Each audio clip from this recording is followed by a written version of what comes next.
Good morning, YouTube. Today, I'm going to review a McLaren 600 LT. Can't stop, won't stop. Can't stop, won't stop. Can't stop, won't stop. Can't stop. So are you recording all of the nefarious activities? If you're new to the channel, my name is Dan and this is my garage, and we do a lot of car reviews and other interesting things, talking about the ownership experience of having a supercar. If you happen to own a supercar that you're trying to sell, go visit my website, normalguysupercar.com, list your car for sale for free. I also have some other cool things that are on that website, so go check it out. So apparently the McLaren 600 LT is supposed to be an incredible car, and I'm actually really excited to drive this thing because so far my experience with McLaren has been kind of disappointing. I know they're fast, really fast cars, but they've all been fairly numb. The owner of this car, David, who you guys might remember from working on his wife's 488 recently. There we go. Where'd it go? We got it. Hell yeah! Dude. Well, he claims that this car is really awesome, has a lot of soul, and really is exciting to drive. I think he might be onto something here. I actually took a ride in it earlier. So I'm gonna see what the driving experience is like in just a minute. First, let's just kind of go over some of the things about this car that you might find interesting. So here's the crazy thing about the McLaren 600 LT is it's actually considered a quote entry-level supercar, which I think is hilarious because the performance numbers on this are insane. So it is actually based on the McLaren 570s. It has a similar chassis, similar body design, all that sort of stuff. So it is basically the track version of the Baby Mac. So the 600 LT, the LT stands for long tail, which is kind of not really accurate because it's only 2.6 inches longer than the regular 570s. It's a historical thing. McLaren had the LTs, the long tails that were, they're amazing race cars, so they just wanted to give that kind of heritage to this car. The starting price for these is actually pretty reasonable for how much performance you're getting. They start at $240, but obviously once you start decking it out with all sorts of carbon bits, yeah, you're looking closer to $300,000 for something like this on the brand new market. Although I don't think you can actually get them new anymore because they only made them for 1 year, 2019. So yes, this is a 2019. This has the same 3.8 liter V8 twin turbo as pretty much all the other McLarens. They just keep tuning them differently. So this version of it has 592 horsepower and 457 foot-pounds of torque, which is probably underrated. So far, a lot of these McLarens, you've seen them do dyno runs on them, and they actually have substantially more horsepower than you would think. And of course, the craziest thing is once you tune these things, they just get ridiculous numbers of horsepower. I admit, McLaren has a pretty awesome engine, but the one thing that's kind of scary about these cars is they have had a lot of transmission issues. Not this particular model, but just McLarens in general. However, I've read that supposedly that's kind of been sorted out. So the good news is that it seems like this thing is a fairly well sorted car. So here's where it gets kind of crazy. The 0 to 60 in this car is 2.7 to 2.9 seconds depending who you're asking. The official rating is 2.9, but other people have driven these and said they actually got a 2.7. That is some hypercar territory numbers. That is ridiculous. They also run the quarter mile in, get this, a 10.4. Holy crap. That is ridiculous from the factory. This is an insanely fast car. 23% of the parts in this car are totally unique and new to this car versus the 570. And it's actually 100 kilograms lighter. So they shaved off about 220 pounds from the 570. That is huge. And that also means this car is under 3,000 pounds. What that also means is, believe it or not, this car is actually faster than the 675 LT and even faster than the 720S. One nice thing that they did is they kind of got rid of some of the active aero bits. I actually personally think that that's kind of gimmicky where you got the tail wings moving around and stuff. I get it, some people think it's cool. I think a fixed wing actually makes more sense, and certainly it's a lot lighter, so that's one way they shave some of the weight. It also has fixed carbon fiber parts all over this massive front diffuser that sticks way out the front of the car. There's one thing that kind of makes me scared about these McLarens, or I guess it's just kind of a weird thing that they continuously do, is all the McLarens have an open differential. Yes, they do not have any sort of locking differential, which means that all the cornering abilities and traction control is managed by the computer and by the braking system. So it actually does things where it's grabbing the brakes and releasing the brakes and that sort of stuff, which makes it have kind of a wonky feeling about it. And certainly that means if you turn off all the traction control aids and computer aids, this thing would be scary as hell. I personally am not going to do that, and I would not recommend you do that unless you're really, really good at driving. Another thing that McLaren does that kind of frustrates the hell out of me as a DIYer is you cannot access the engine easily. So there is no engine bonnet, engine hood, whatever you want to call it. You can't just push a button and pop it up. Nope, unfortunately, it's kind of all bolted down, and you have to take off bodywork in order to get this thing out and get access to it. If you're a DIYer like me, this means, yeah, you're going to have some trouble if you want to maintain this thing yourself or work on it. And that's the other problem, is getting parts for these cars is really difficult. You can't just go online and order some parts from a Canby, for example. There is really no other supplier other than McLaren. So if you're planning on buying parts for this, the parts are really expensive, hard to get, and you only have really one source. Another thing that's kind of crappy about that is this is an open vent system. So if it rains and gets dirty, you can't really get in there to clean your engine. And yeah, you can't really see it that much anyway. I mean, you can see it through the vents. I don't know why McLaren does that. I guess they really don't want you to work on the car yourself. Something that's kind of strange is they actually only have 285s on this car, but they are the P0 Trofeo Rs. So these are sticky as hell. You're not gonna get a whole lot of miles of use on these things, but if you're going on the track, whoo, these are amazing tires. Unfortunately, they're expensive and they do not wear very well. So he's only got about 3,000 miles on these tires, and they're almost dead. In fact, the rears were already down to 3/32. So he's maybe got another 500 to 1,000 miles left on those tires before he has to get new ones. That's kind of a little bit too aggressive for me if you're trying to street use this car. I want to talk about the elephant in the room, which is maintenance and reliability. So McLaren has a kind of mixed bag of history. I've met a lot of McLaren owners, and they've had a lot of weird issues with these cars. That is one of the things that scares me a lot about a McLaren. Personally, if I was going to buy a McLaren, I would make sure it has a warranty. That's just me. I don't think they're as sorted as Ferrari or Lamborghini. I think they're getting much better. So if you compare this car to the 12C, totally night and day difference. I would feel far more comfortable owning this car than I would the 12C. 12C scares the crap out of me. Even then, they still have some wonky issues. For example, David has had to have the windshield on his car replaced 3 times. Why is that? Well, they designed it such that the glass is so thin and ends up getting stress fractures down here in the lower driver's side corner. And this has happened to many, many owners of the 600 LT. And I think it's because they actually made the glass too thin. Kind of a strange, weird thing. The good news is it's under warranty, and so they replace it. But every time that happens, he has to send the car off to McLaren, and it's gone for a little while. And that is one of the other problems, at least for us here in Austin, is there is no McLaren dealership in Austin. So every time this thing breaks, you have to have McLaren come pick up the car and take it over to Houston. The good news is that they do that. They'll trailer the car for you. Bad news is then your car is gone for even longer than it would be if it was a local dealership. So ultimately, what I would say is I personally am a bit skeptical about the reliability of these cars, but I do think that they've finally come around enough that that would not deter me from wanting to buy this car, for example. So I would be willing to buy a newer McLaren versus an older McLaren, although I still would want a warranty, because without the ability to DIY it, that kind of presents a problem for me personally. At least with a Ferrari, I feel like if something were to go wrong, even if it was a new car, you could still get the parts fairly easily, and you could actually work on the car really easily. This car, something goes wrong that's substantial, it's going to be expensive to get the parts, and it's going to be even worse to get access to like the engine bay, for example, or even something as simple as changing the oil. That is a problem, but if you're not a DIYer, then you don't really care about those sorts of things, well then just make sure you got a warranty and you're good to go. Of course, no McLaren video would be complete without demonstrating the ultra cool doors. So you have a little button right here, you click it and it unlocks the door, and voila, it opens like magic, and you've got the billionaire doors. These are not the doors of a billionaire, Richard. So something that the owner was showing me just a few minutes before he left that's actually a really cool feature is, so here's the remote to obviously lock the car, unlock it, and pop the trunk. Normally to unlock the car, you just push this button once, it unlocks the car. But he showed me this cool trick, which is you push it twice, and it actually automatically pops the door for you. So then all you have to do is just lift it anywhere. You don't have to go find that little button.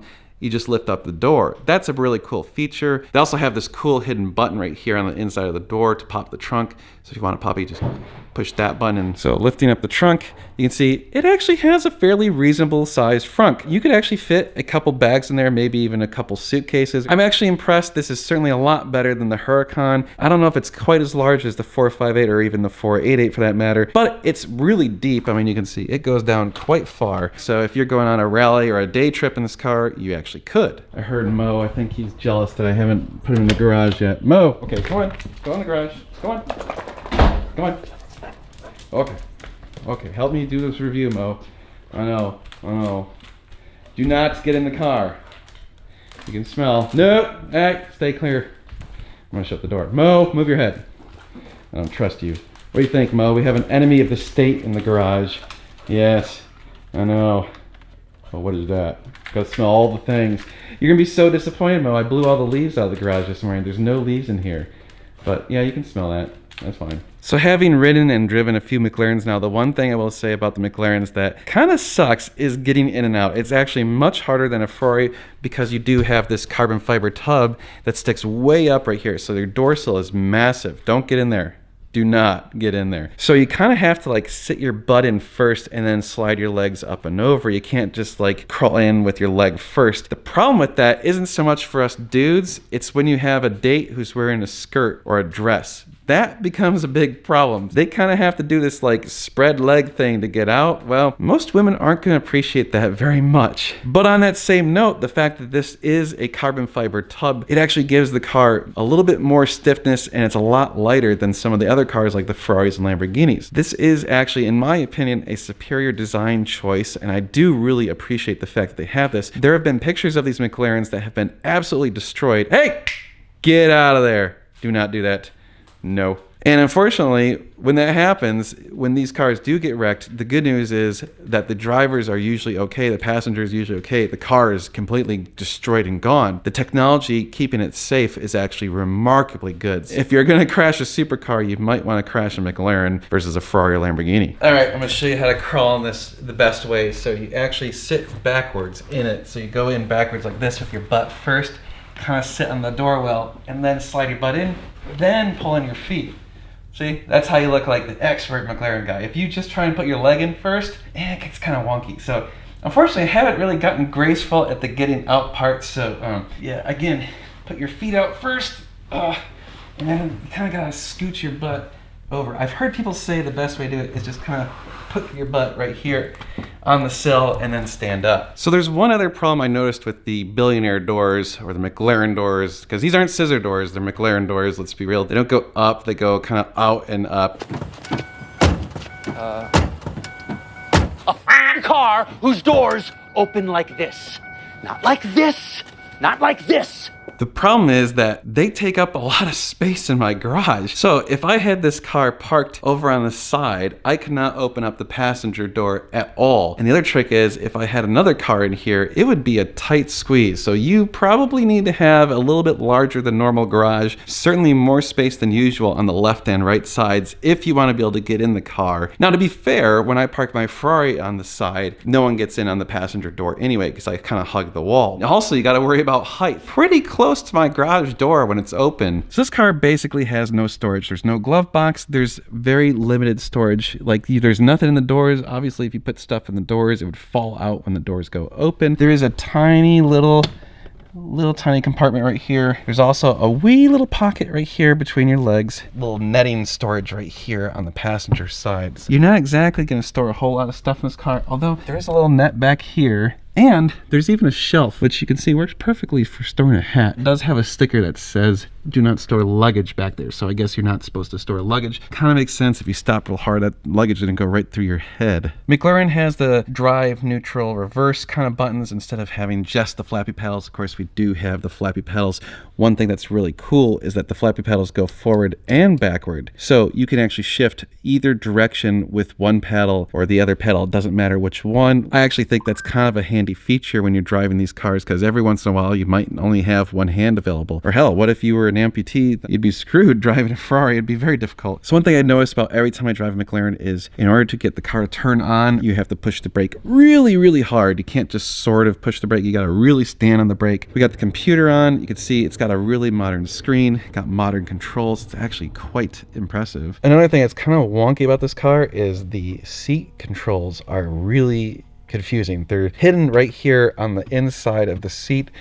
You can see over there on the passenger side, and Can't really see them very well. They're kind of down in there, but they have a bunch of buttons and they're not exactly intuitively shaped. It took me a good minute or two to figure out exactly what you got. You basically just start pushing buttons and see how the seat reacts, and then eventually you figure out, oh, okay, here's how you actually need to do it. Another really cool feature of this McLaren is the exhaust actually exits out of the top of the car. That is pretty cool. The owner, David, told me that when you're really on this thing, it actually does shoot out fire. So at night you can actually look out the rearview mirror and see flames shooting out the top of this car. That is pretty badass, I have to say. Also, the pops that this thing makes when it downshifts, you'll hear them and they're just epic. But we got this massive, absolutely massive carbon fiber diffuser. It is really cool looking. Of course, then we have a nice hidden little reverse camera, tiny, teeny reverse light. Then we have these cool epic brake lights and turn signals. Let me show you what these things look like. I will say that does give the McLaren a very cool presence from the rear. This is a pretty sexy looking car from the rear, although it almost looks a little bit like alien eyes kind of staring at you, doesn't it? It's like, rawr, like eye, and then a little face down here, and license plate's the nose. The other really cool thing about the lights, both the front and rear turn signals, is that they actually emulate the McLaren logo. Of course, you know this by now, so you can see this shape right here is actually the same shape as the McLaren logos. Pretty cool that they pay that sort of attention to detail. Okay, I think we need to get out on the road because, well, that's the best part about this car. So let's see how this thing drives.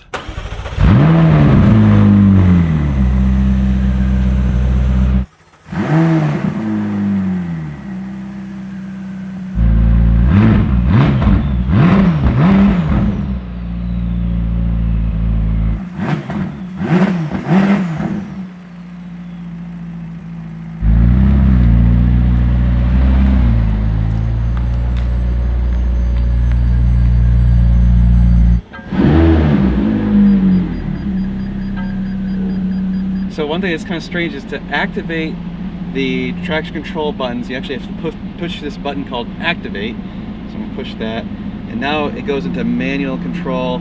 It also gives me different modes on the screen, which are pretty neat. Let's hear what this thing sounds like revving up.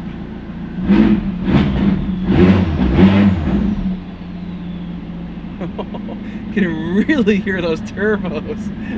Holy crap. I'm raising the vehicle because, well, it sits really low, like way lower than my Ferrari does. So this is kind of supposed to be like a track car, so I'm going to kind of treat it as such and keep the steering in a kind of aggressive position for me, very close to my chest. Unlike other McLarens I've driven, this one does not start rolling when you put it in gear. So if I release the brake, I'm just rolling because I'm on a slight incline, not because the car is pushing the car. Already, I can tell you this is really responsive. The brake pedal is really firm, very, very firm. You have to stand on the brake to get it to stop. Again, this is meant to be like their track weapon, and it's behaving as such. Here we go.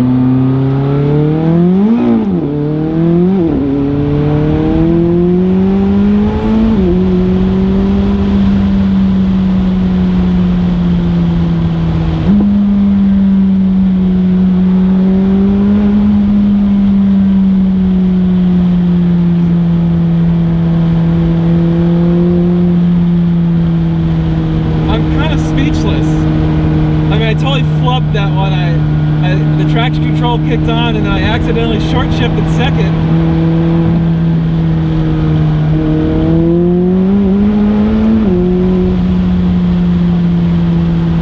Holy shit! This is a fast car.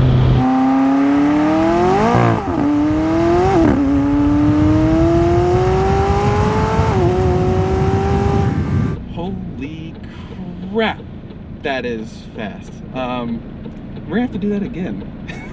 We're definitely gonna have to do that again.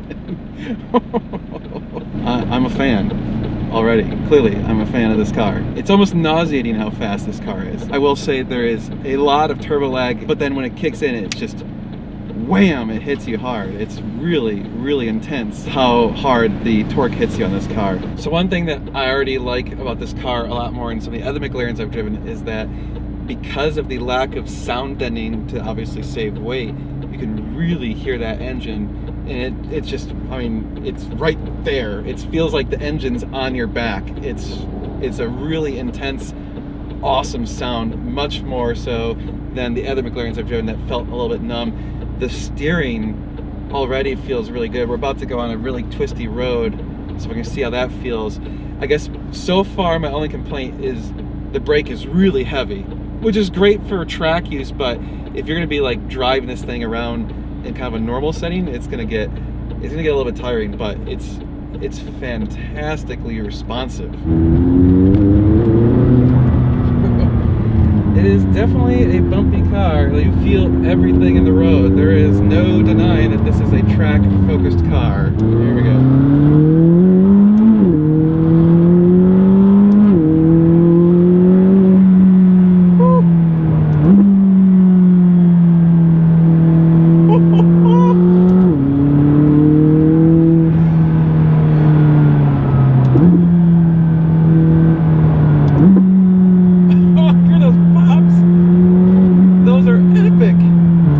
Done, McLaren. You've finally made a car that I really like.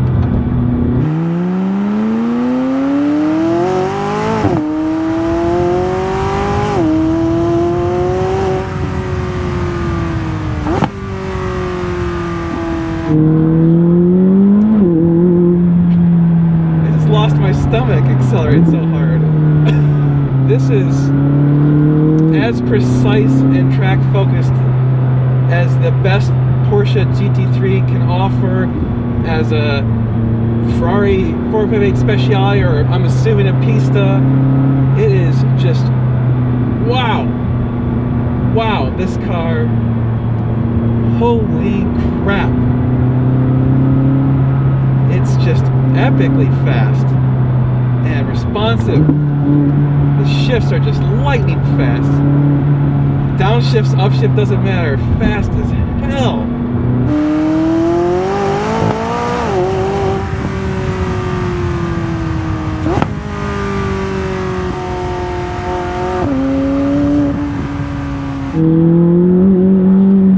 Woo. It's a good thing it's got good traction control, because this would be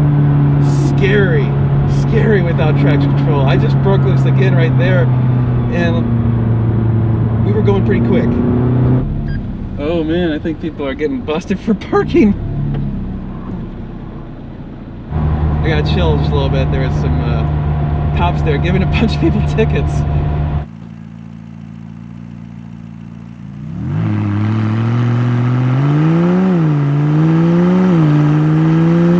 Let's drive it civilized for a minute. I changed the suspension to normal and it got a lot less bumpy. I could feel the road less. It's a lot more manageable on the street. If you were going to be driving around the street, you could actually do so without getting your ass just totally beat up.